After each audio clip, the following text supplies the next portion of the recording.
평생을 바쳤습니다. 자식 하나 잘 키워보겠다고 밥 굶어가며 뒷바라지했습니다. 그 자식이 결혼을 하고 이제 며느리도 생기고 사위도 생겼습니다. 처음엔 내 자식처럼 대하려 했습니다. 명절엔 손이 10개라도 모자랄 만큼 음식을 차렸고 아이 봐줄 때는 허리가 끊어질 것 같아도 내색 한 번 안 했습니다. 그런데 지금 어떻습니까?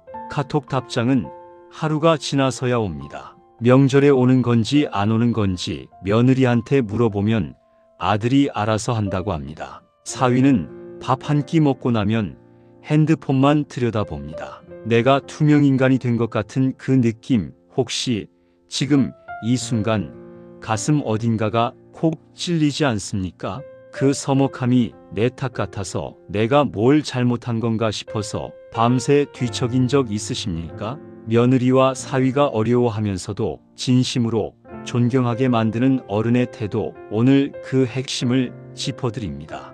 끝까지 함께 해주세요. 마지막 부분에서 드리는 한마디가 오늘 밤 주무시기 전에 마음을 가장 크게 바꿔드릴 겁니다. 지금 이 영상을 보고 계신다면 아마 며느리나 사위와의 관계에서 한 번쯤 마음이 서늘해진 적이 있으셨을 겁니다. 그 마음 혼자 삭히지 않아도 됩니다. 현자철학당은 바로 그런 분들을 위한 채널입니다. 60대 이상 삶의 무게를 온몸으로 견뎌온 어른들의 마음을 위해 이야기를 나눕니다. 아직 구독 안 하셨다면 지금 구독 버튼 한번 눌러주세요. 다음 영상도 오늘처럼 여러분의 마음 어딘가를 건드릴 겁니다. 경기도 수원에 사시는 71살 박정순 씨 이야기를 먼저 드리겠습니다. 박 씨는 아들 하나를 20년 넘게 홀로 키워낸 분입니다. 허리 2번 수술하면서도 아들 학원비 한 번 끊은 적이 없었습니다. 그 아들이 결혼을 했고 며느리가 들어왔습니다. 박 씨는 며느리를 딸처럼 대하고 싶었습니다. 처음 몇 달은 괜찮았습니다. 그런데 시간이 갈수록 며느리는 말수가 줄었습니다. 명절 때마다 박 씨가 먼저 연락을 해야 했고 음식 취향 하나 물어보면 괜찮다는 말 한마디로 끝이었습니다. 박 씨는 생각했습니다. 내가 뭘 잘못했나? 내가 너무 들이댄 건가? 그 자책이 서운함이 되고 서운함이 쌓여 어느 날 아들한테 터져 나왔습니다. 그리고 그날 이후로 며느리와의 관계는 더 멀어졌습니다. 박정순 씨의 실수가 무엇이었는지 아십니까? 잘못 대한 게 아닙니다. 서먹함을 문제로 본 것이 실수였습니다. 전혀 다른 집에서 전혀 다른 방식으로 자란 사람이 결혼 하나로 갑자기 가족이 됩니다. 그 사람 입장에서는 얼마나 낯선 세계입니까? 며느리도 사위도 사실은 어색한 겁니다. 그 어색함을 나를 싫어한다는 신호로 읽으면 관계는 그 순간부터 틀어지기 시작합니다. 서먹함은 냉기가 아닙니다.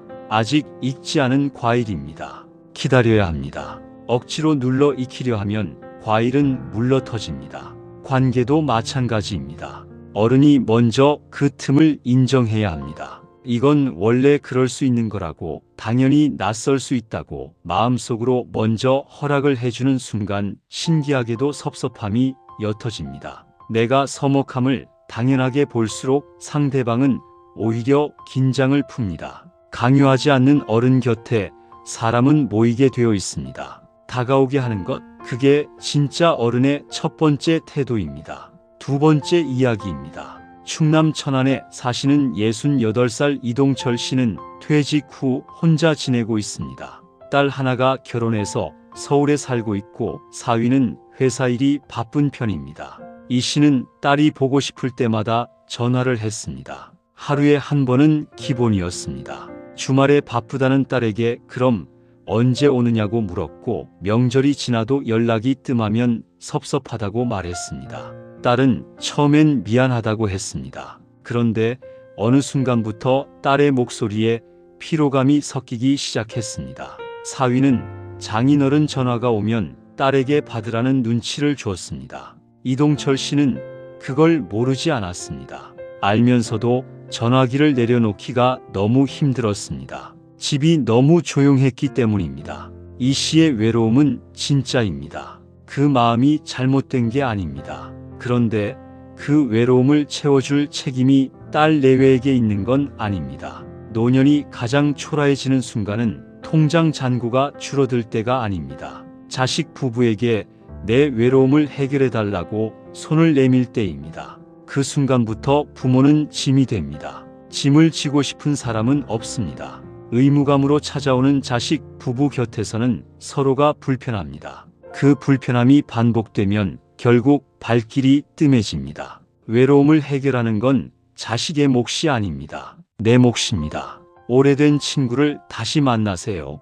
동네 모임에 나가세요. 좋아했던 취미를 다시 꺼내세요. 나의 하루가 충만할수록 자식에게 거는 전화는 줄어들고 오히려 자식이 먼저 보고 싶어지는 날이 옵니다. 스스로 행복한 부모를 자식은 어려워하지 않습니다. 오히려 가고 싶어집니다. 정서적 독립, 그게 며느리와 사위를 가까이 오게 만드는 두 번째 열쇠입니다. 그리고 한 가지 더, 과거의 고생담은 가슴속 깊이 묻어두세요. 내가 얼마나 힘들게 키웠는지, 그 시절이 얼마나 어려웠는지 그 이야기는 자식 부부에게는 청구서로 들립니다. 품격 있는 어른은 자신의 고통을 권력으로 쓰지 않습니다. 그 세월을 버텨낸 사람만이 가질 수 있는 넉넉한 침묵, 그 침묵이 훨씬 더 깊은 존경을 만들어냅니다. 세 번째입니다.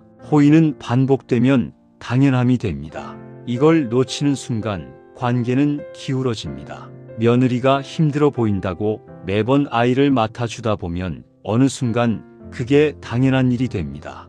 허리가 아파도 내색 못하고 약속이 있어도 먼저 나서서 취소하게 됩니다. 내가 편하게 해주려는 마음으로 시작했는데 결과적으로 나를 지우게 됩니다. 나를 지운 자리에서 며느리와 사위는 감사를 느끼는 게 아니라 그냥 편하게 씁니다. 선을 긋는 것은 냉정한 게 아닙니다. 선이 있어야 상대방도 내 수고를 눈으로 봅니다. 내가 할 수 있는 것과 없는 것을 분명히 말해야 합니다. 오늘은 몸이 안 좋아서 아이를 맡기 어렵다고, 이번 주는 내일이 있어서 어렵다고 그 말을 해도 됩니다. 오히려 그런 말을 당당하게 할 수 있는 어른 앞에서 며느리와 사위는 긴장을 합니다. 그 긴장이 나쁜 게 아닙니다. 그 긴장이 예의를 만들어냅니다. 자신의 삶의 기준이 있는 사람, 함부로 무너지지 않는 사람, 그런 어른은 가벼이 대할 수가 없습니다. 함부로 대할 수 없는 어른이 되는 것, 그게 며느리 사위와 오래 좋은 관계를 유지하는 세 번째 핵심입니다. 나를 지키는 것이 관계를 지키는 일과 같습니다. 지금까지 세 가지를 말씀드렸습니다. 서먹함을 당연하게 받아들이는 것, 외로움을 스스로 채우는 것, 선을 분명히 긋는 것. 이 세 가지는 모두 하나의 방향을 가리킵니다. 물러나는 것입니다. 며느리와 사위의 가정에서 중심이 되려 하지 마세요. 기꺼이 그 자리에서 한 발 물러서서 귀한 손님이 되어주세요. 손님은 존중받습니다. 손님은 기다려집니다. 내가 모든 것을 주려 할 때 관계는 조여들지만 내가 내려놓을 때 관계는 비로소 숨을 쉽니다. 자식 부부의 가정에서 꽃이 피도록 기꺼이 자리를 내어줄 때 그들은 그 자리에서 여러분을 기억합니다. 가장 따뜻하게, 가장 오래 기억합니다. 존경은 요구한다고 생겨나는 게 아닙니다. 존경은 뒷모습에서 만들어집니다. 물러서는 뒷모습, 욕심 없이 웃어주는 뒷모습, 내 것을 먼저 내어주는 뒷모습. 그 뒷모습이 세월이 흐른 뒤에도 자식의 마음속에 지워지지 않는 어른으로 남게 합니다. 노을은 화려하지 않습니다. 그런데 누구나 걸음을 멈추고 바라봅니다. 가장 아름답게 물드는 노을 같은 어른, 그게 여러분이 되어야 할 모습입니다. 오늘부터 딱 하나만 바꿔보세요.